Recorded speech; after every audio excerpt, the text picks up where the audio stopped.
Hello everyone, আসসালামু আলাইকুম। আজকে আমি আলু পটল দিয়ে কাতলা মাছ রান্না করে দেখাবো, তাই সব কিছু রেডি করে নিয়েছি। প্রথমে আমি মাছগুলো ভেজে নিয়েছি। এরপর আমি কড়াইয়ের মধ্যে তেল দিয়ে পেঁয়াজ কুচি দিয়ে দিলাম। পেঁয়াজ কুচিগুলো হালকা ভাজা হয়ে গেলে এরপর আমি দিয়ে দেবো 1 চামচ হলুদের গুঁড়া, 2 টেবিল চামচ দিয়ে দেবো মরিচের গুঁড়া, 1 টেবিল চামচ দিয়ে দেব লবণ আর 1 টেবিল চামচ জিরা গুঁড়া দিয়ে ভালো করে মশলাটা কষিয়ে নেব।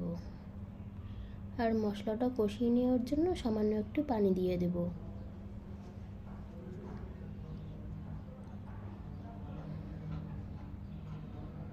মশলাটা ভালো করে কষানো হয়ে গেছে। এরপর আমি আলু পটল দিয়ে ভালো করে নেড়ে চেড়ে নেব।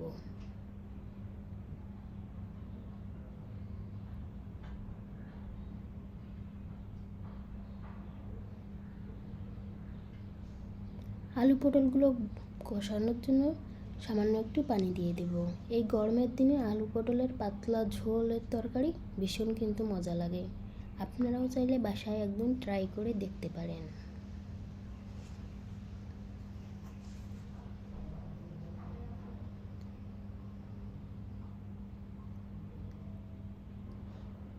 এবার আমি কাতলা মাছগুলো দিয়ে দিব,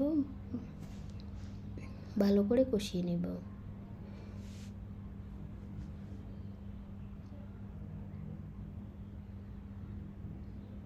সবগুলো উপকরণ ভালো করে কষানো হয়ে গেছে। এরপর আমি ঝোলের জন্য পানি দিয়ে দেব।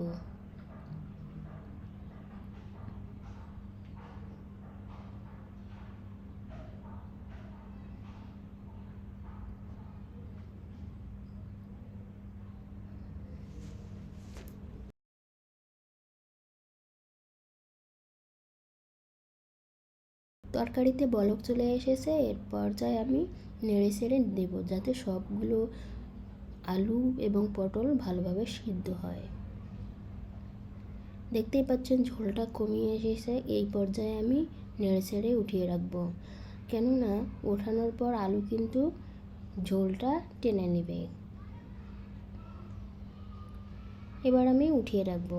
সবাই ভালো থাকবেন, সুস্থ থাকবেন, আমার জন্য দোয়া করবেন। আর রান্নাটা কেমন হয়েছে অবশ্যই কমেন্টে জানাবেন। আল্লাহ হাফেজ।